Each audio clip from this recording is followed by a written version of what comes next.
ایک نکتہ بڑا عجیب ہے یہاں. اللہ نے فرمایا کہ وہی تم کو رات میں موت دیتا ہے. اچھا بہت غور سے ہیں. موت کی دو قسمیں ہیں, وفات کی دو قسمیں ہیں, وفات صغرا اور وفات کبرا. جی, وفات صغرا نیند اور وفات کبرا موت. یہ دو قسم کی وفات ہے. وفات کبرا, وفات صغرا, چھوٹی وفات, چھوٹی موت نیند, اور بڑی موت موت ہے. تو یہ دو قسم کی وفات ہیں. عجیب بات یہ ہے کہ اللہ نے رات کا ذکر کیا کہ رات میں نکال لیتا ہوں تمہاری جان, تو اس کو اپنی طرف منسوب کیا ہے. وَهُوَ الَّذِي يَتَوَفَّاكُمْ بِاللَّيْلِ, رات میں وہ تمہاری روح نکال لیتا ہے, تمہاری جان نکال لیتا ہے. تو توفی کی نسبت کس کی طرف ہے؟ اللہ کی طرف ہے. کیوں؟ اس لیے کہ نیند سب کو پیاری ہوتی ہے, اس لیے کہ وہ راحت کا سبب ہے. تو جو چیز اچھی ہے اللہ نے اسے اپنی طرف منسوخ کیا, رات میں وفات دینا. لیکن جب وفات کبرا کی بات آئی, موت, تو موت سے تو ہر کوئی متنفر ہوتا ہے, کوئی نہیں چاہتا کہ مرے. لہذا اس توفی کی نسبت ملک الموت کی طرف کر دی گئی ہے, اللہ نے اپنی طرف نہیں کی ہے. دیکھیے نا, وَهُوَ الَّذِي يَتَوَفَّاكُمْ بِاللَّيْلِ. کلام ہے یار, یہ کلام ایسا ہوتا ہے کیا؟ وَهُوَ الَّذِي يَتَوَفَّاكُمْ بِاللَّيْلِ, رات میں وہ تم کو وفات دیتا ہے. کون؟ اللہ. اچھا, اور توفت حتی اذا جاء احدکم الموت, جب موت آتی ہے وہ موت کبرا, تو توفت رسولنا, تو ہمارے فرشتے تمہاری روح نکالتے ہیں.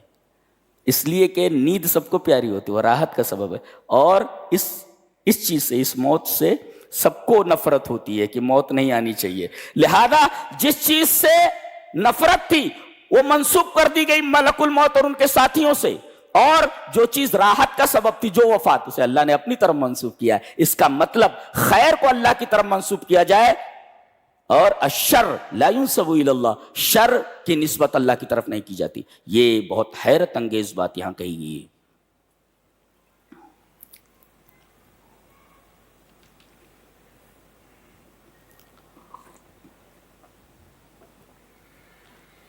حضرت ابراہیم علیہ السلام کا ذکر ہے. اللہ اکبر. ایک تقریر ہے انٹرنیٹ کے اوپر, آپ ضرور سنیں, وفا ابراہیم, 1.5 گھنٹے کا لیکچر ہے میرا. رو رو کر کے بے حال ہو جائیں گے آپ. اللہ سے کوئی اتنی بھی محبت کرتا ہے؟ اللہ, اتنی بھی محبت کوئی اللہ سے کرتا ہے؟ اگر آپ کو دیکھنا ہے تو حضرت ابراہیم علیہ السلام کو دیکھ لیجیے. ابراہیم, بخاری شریف کی ایک روایت کی شرح ہے, میں نے کی ہے, دیکھیے آپ. یہ وہی آدمی ہے حضرت ابراہیم.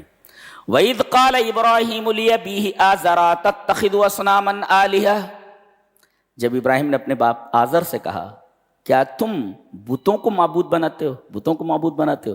انی اراک وقومک فی ضلال مبین, تم اور تمہاری قوم کو میں گمراہی میں دیکھتا ہوں. اس کا مطلب بتوں کی پوجا کھلی ہوئی گمراہی ہے, یہ بتایا گیا. اللہ نے اپنے اس خلیل کو ایسی ایسی چیزیں دکھائی ہیں کہ عام انسان سوچ بھی نہیں سکتا. جی, مردوں کو زندہ کیسے کیا جاتا ہے وہ دکھایا گیا. احیاء موتا کا منظر دکھایا گیا کہ مردے زندہ کیسے ہوتے ہیں.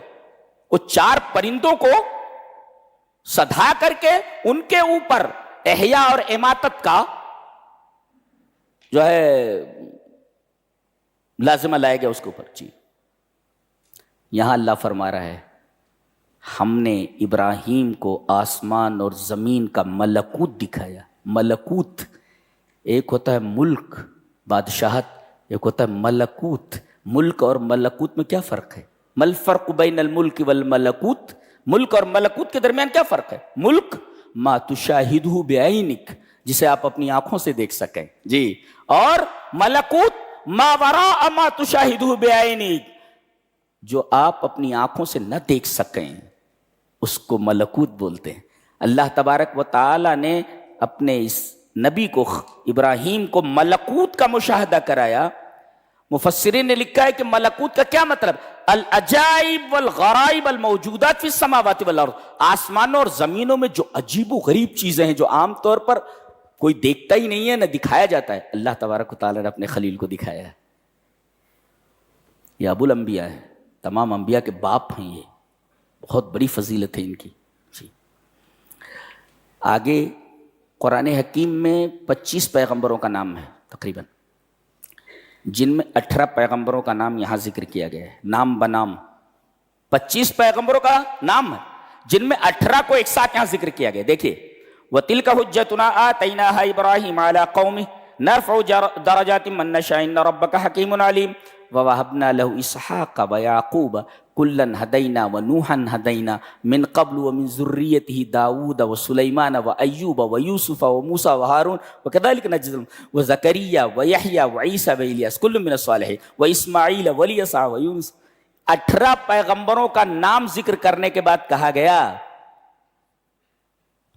کہ یہ وہ ہدایت ہے جس ہدایت پر یہ لوگ چلے جی۔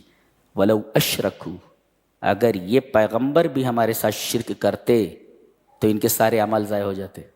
شرک اتنی بری چیز ہے، سب کے نام گنانے کے بعد ان کی ذریت، ان کے آبا کا تذکرہ کیا گیا اور پھر فرمایا گیا کہ ذَلِكَ هُدَى اللَّهِ يَهْدِي بِهِ مَن يَشَاءُ مِنْ عِبَادِهِ وَلَوْ أَشْرَكُوا لَحَبِطَ عَنْهُم مَّا كَانُوا يَعْمَلُونَ۔ اگر یہ بھی شرک کرتے تو ان کے سارے اعمال حبط کر دیے جاتے، ضائع کر دیے جاتے۔